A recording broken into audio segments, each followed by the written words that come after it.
I want you to sit back for a second and just picture a landscape composed entirely of shifting, pitiless sands. Oh yeah, a wilderness that offers absolutely no mercy to anyone who wanders into it. Exactly. I mean, you are standing in the deep, quiet shroud of midnight, surrounded by a silence so profound it almost presses against your ears. It really sets the mood. It does. And we are examining a specific excerpt today taken directly from Chasing Death, episode 49, The Fire and the Fang. You shared this text with us, and well, the mission of today's deep dive is to unravel it. Right. We're exploring a story of survival, of ancient secrets, and this brutal, terrifying clash between mortality and immortality. It's a really remarkable text. We're following two travelers who have just ridden out of the oppressive dry heat of the day. Mm. There's a mysterious savior named Zayn and a young girl named Lila. And the physical reality of their situation as the scene opens is just, completely overwhelming. Crushing exhaustion. Exactly. They are entirely consumed by the crushing weight of it. They finally dismounted their steeds and sought refuge in the cool midnight shadow of a massive desert dune. Right, and the transition from the physical struggle of the desert into the dark psychological history that brought them there is just seamless. Yeah, it really is. The desert winds are whispering around them, and Zayn asks Lila a very simple question. He wants to know how a girl in the very blossom of youth came to be married to a withered, ancient man. Which forces Lila to recount a devastating backstory under the starlight. Okay, let's unpack this because her history is intense. It is. She reveals that she is the daughter of very poor sharecroppers. Her parents were just trying to scrape together enough food to survive, working a wealthy landlord's soil. Yeah. But over time, the landlord's debts, which were lent out at these ruinous compounding interest rates, Yeah. they just grew into an insurmountable mountain. It's essentially weaponized poverty. That's exactly it. The landlord gave them a sickening ultimatum. Pay the entire sum in a single week, or he would torch their modest home and reduce her mother and father to lifelong bondage. Wow. It is the ultimate trap. Lila's parents were completely helpless. They could do nothing but weep. But Lila didn't just weep.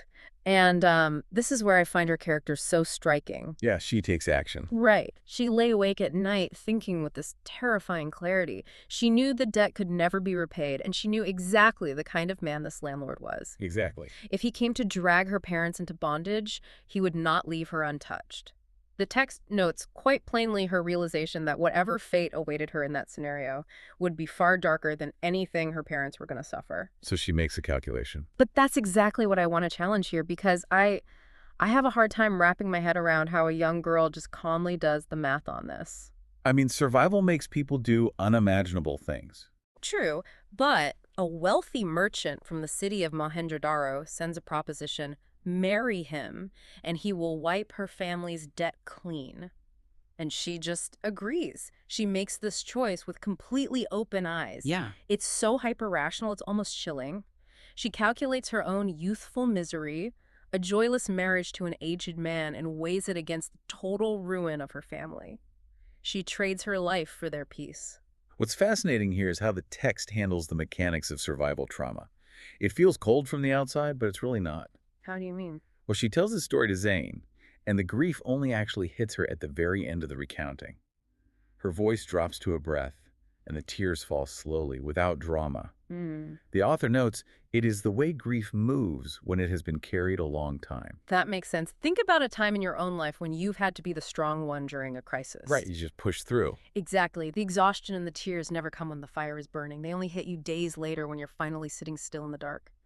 That adrenaline finally evaporates. And the tragic irony of her sacrifice is just immense. She sold her life to an old man to save her family from a fire, specifically the landlord's threat to torch their home. Right. But upon the merchant's death, she fell victim to what she calls the barbaric customs of that land. She was condemned to be bound and cast alive onto his funeral pyre. Oh, man. She literally traded one fire for another. She was thrown living into the flames beside a dead man. And she tells Zayn that if her parents ever found out, the agony of it would kill them. She believes she only escaped this fiery doom because of Zayn's extraordinary courage. Which is what she saw, right? Exactly. But Lila survived the fire, and the how of that survival creates a profound mystery in the text. It shifts the entire narrative from a physical escape into a clash of spiritual worldviews. Yeah, she starts questioning things. She suspects magic, She looks at Zayn with absolute bewilderment. She insists that the logs of the funeral pyre were bone dry. Because she was lying right on them. Right. A single spark should have set the whole pyre roaring. She tells Zayn he must be a great wizard because the fire simply refused to light. And notice how Zayn immediately downplays it. He offers a very grounded, practical cover story. Yeah, he totally deflects. He claims the firewood was simply damp, soaked through with hidden moisture. He chuckles and asks her, does a man pulled from a river stop to ask what kind of hands reached in for him? Right. He wants her to accept her survival and not dig too deeply into the mechanics of it. Which is a complete lie.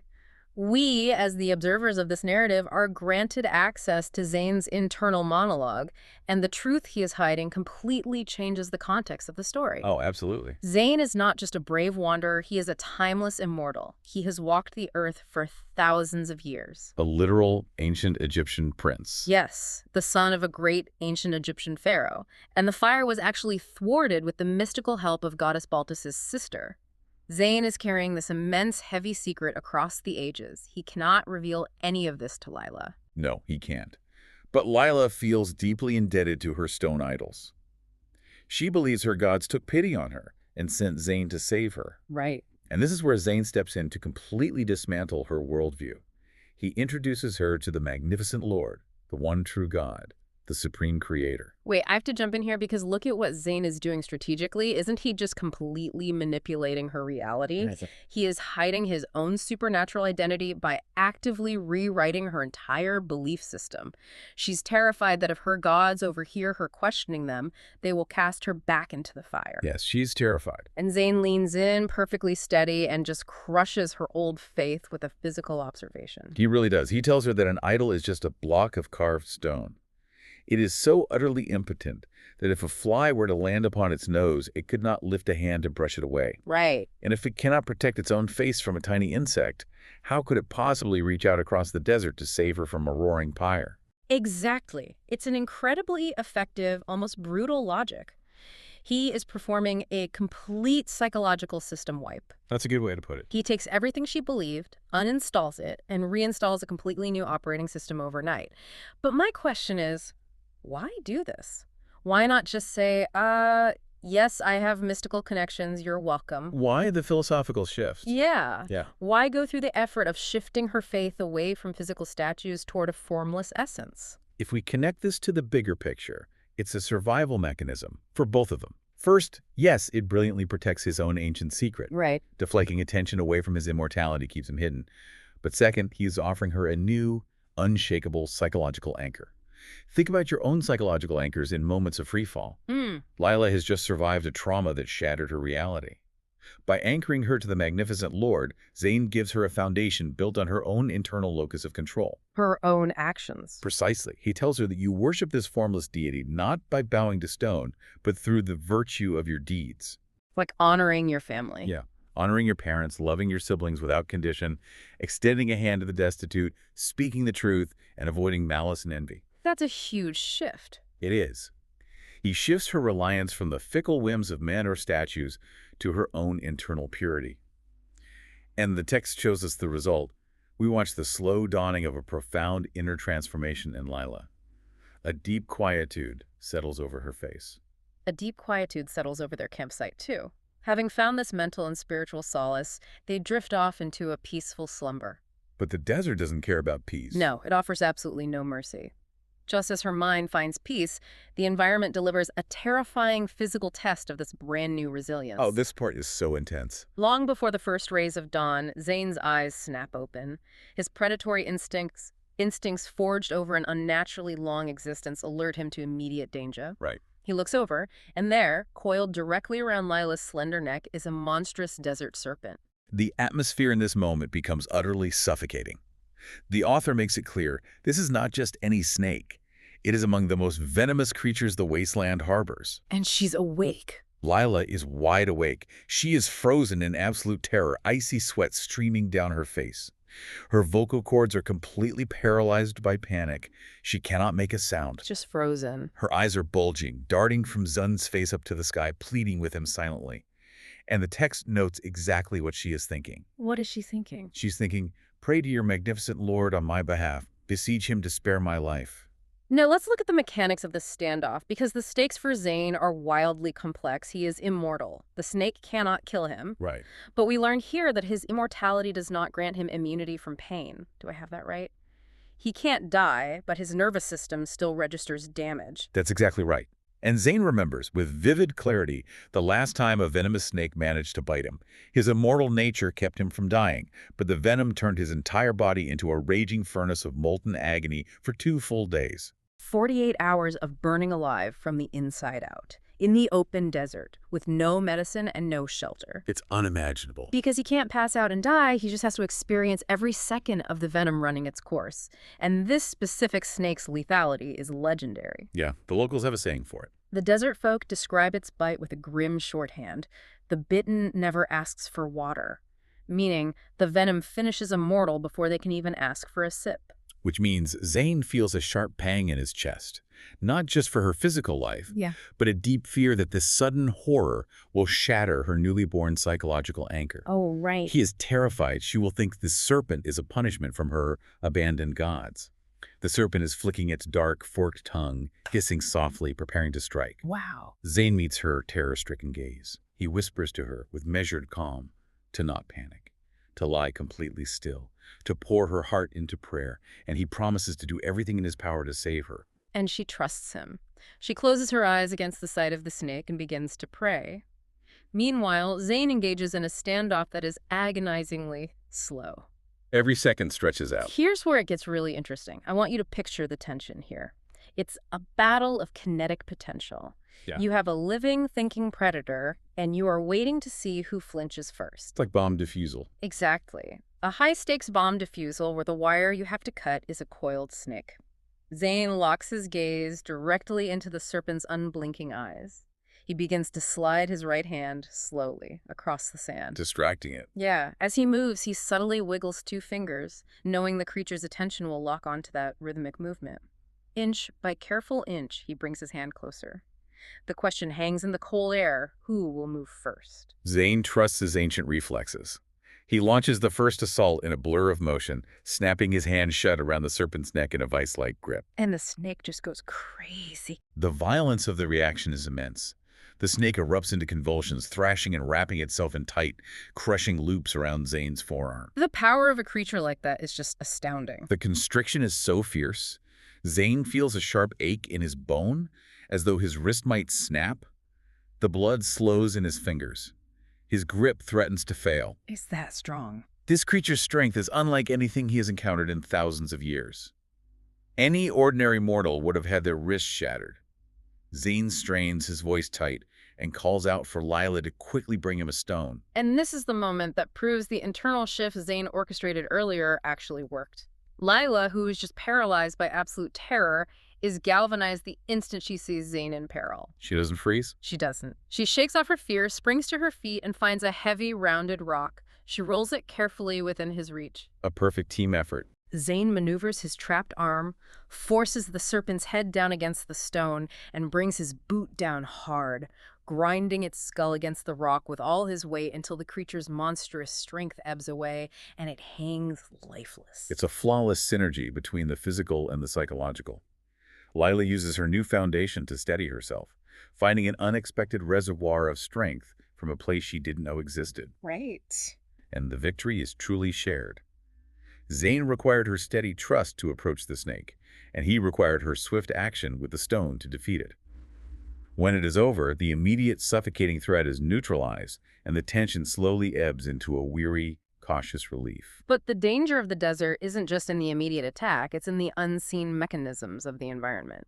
Zayn exhales a long, deep breath and immediately digs a hollow in the earth to bury the serpent's carcass beneath the sand. Lila doesn't get it at first. No, she is puzzled. She asks why he wouldn't just leave it for the scavengers, for a passing vulture to fill its belly. And Zayn explains a grim reality of the desert ecosystem.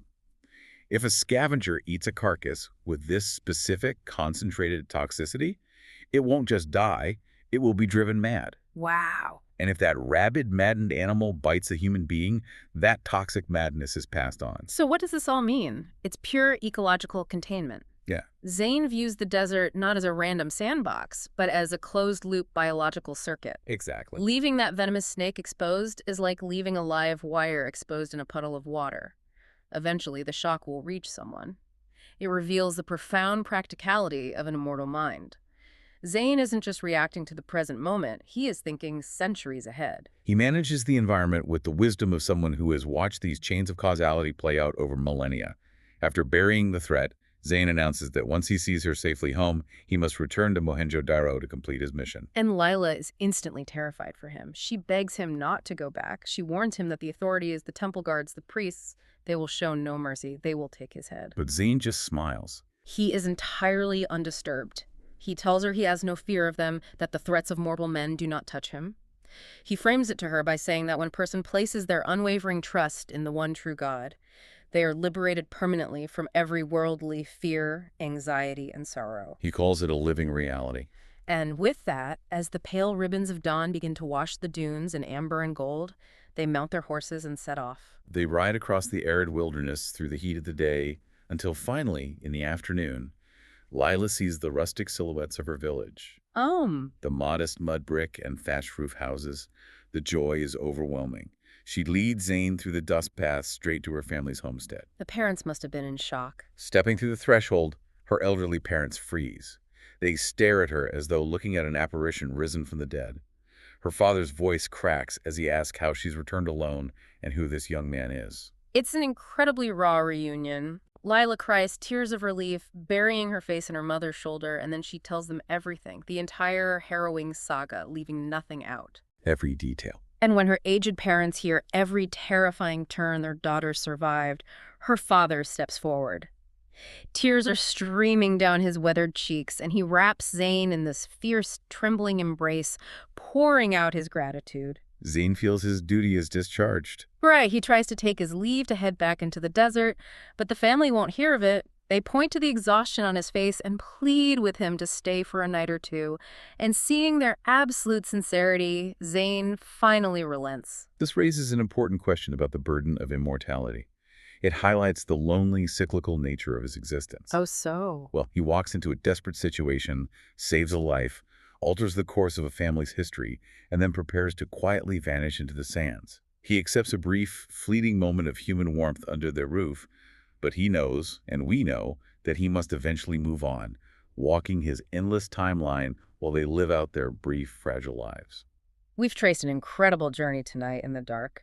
We started at the suffocating heat of a funeral pyre, where a young woman made a terrifying sacrifice. We navigated the psychological survival tactics of replacing stone idols with internal resilience. We moved through the chilling, silent tension of a midnight serpent strike, where an ancient immortal risked agonizing pain to protect a fragile life. A really profound shift. And we arrived, finally, at the warm, tearful embrace of a family reunited in their mud brick home. It is a masterful story of how resilience, courage, and ancient secrets intersect in our most desperate moments. As you sit in the quiet of your room tonight, I want to leave you with a haunting thought to mull over. If you were like Zayn, carrying the heavy, solitary secret of immortality across thousands of years, how would it fundamentally change the way you interact with human lives? With the immense fragility of mortals, people like Lila, whose lives can be extinguished by a single spark or a single bite, make you pull away into the shadows to avoid the inevitable grief of outliving them? Or would that very fragility make you fiercely protective, drawing you closer to the brief, bright sparks they bring to your endless, quiet timeline? Thank you for joining us in the dark. We'll be waiting for you on the next deep dive.